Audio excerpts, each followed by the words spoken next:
రాష్ట్రం ఉండేను 60,000 కోట్ల మిగులు బడ్జెట్ ఉన్న రాష్ట్రానికి ఈరోజు సుమారు 6 లక్షల కోట్ల అప్పు అయిందంటే ఎక్కడ ఖర్చు పెట్టారో మాకు నిజంగా అర్థం కావట్లేదు. ఎందుకంటే గ్రామాలలో వెళ్ళినప్పుడు సరిగా మంచినీటి సౌకర్యం లేదు, సరిగా రోడ్లు లేవు.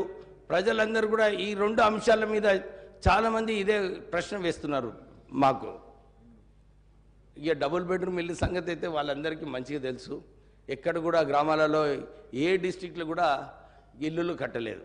అందరికీ ఇదే అడుగుతున్నారు, సార్ మాకు ఇందిరమ్మ ఇల్లులు ఏదైతే అన్ని పాతకాలంలో వచ్చినాయో మళ్ళీ మీరు ప్రారంభం ఇస్తే బాగుంటుంది, మీరు గ్యారంటీ కార్డులో పెట్టినారు, నిజంగా మాకు 5 లక్షలు ఇస్తారని చెప్పి చాలామంది అడగడం జరిగింది.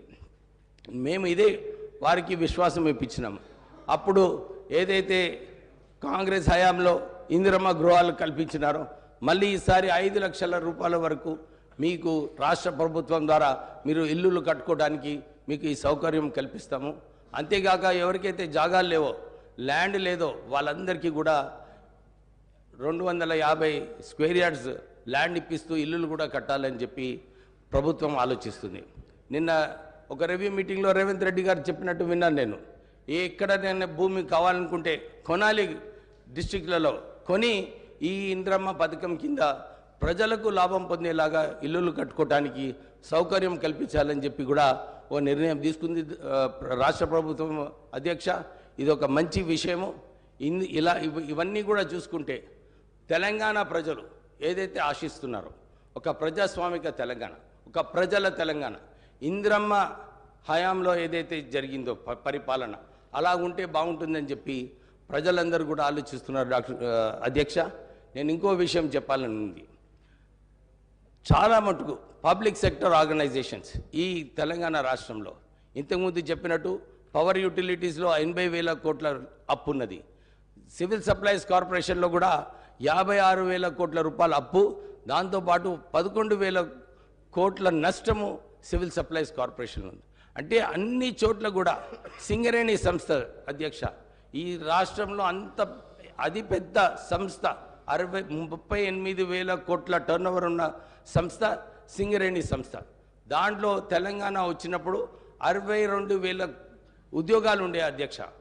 ఆ సంస్థ BIFRలో ఉన్నప్పుడు మా నాన్నగారు వెంకటస్వామి గారు అప్పుడు కేంద్రంలో ఉండి అప్పుడు కొట్లాడి ఈ BIFR నుంచి తొలగించి సింగరేణి సంస్థ కాపాడి 1,00,000 ఉద్యోగాలు అప్పుడు ఆ రోజులలో మా నాన్నగారు వెంకటస్వామి గారు కాపాడడం జరిగింది.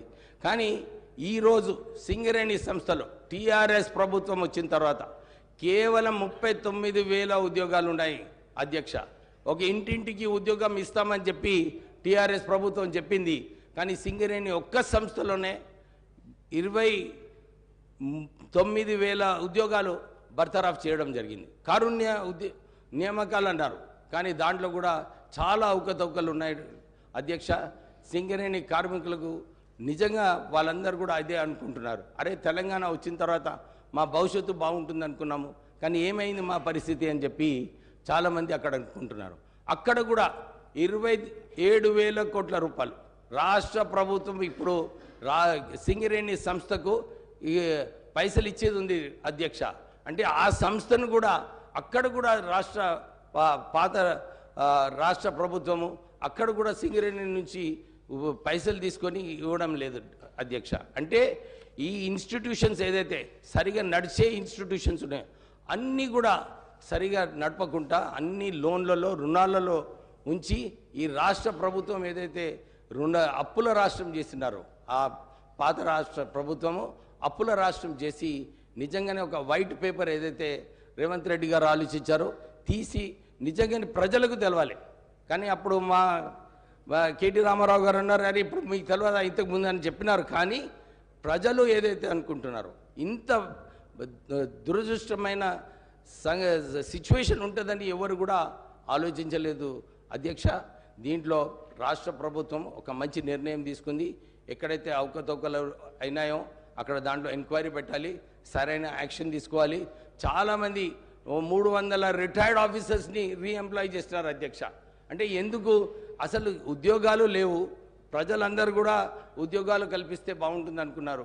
కానీ ఇక్కడ అందరు రిటైర్డ్ వాళ్ళను ఎవరైతే వాళ్ళ సంబంధించిన వాళ్ళు ఉన్నారో వాళ్ళ ఫైళ్ళు క్లియర్ చేసుకోవడానికి అందరు రిటైర్ ఎంప్లాయీస్ని తీసుకొని అన్ని ఫైళ్ళలో నిజంగా ఎంక్వైరీ చేస్తే చాలా విషయాలు బయటకు వస్తాయి అధ్యక్ష.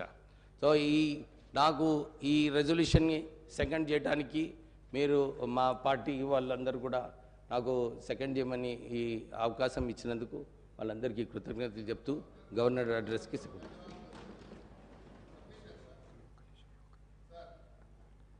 శ్రీ కేటీ రామారావు గారు.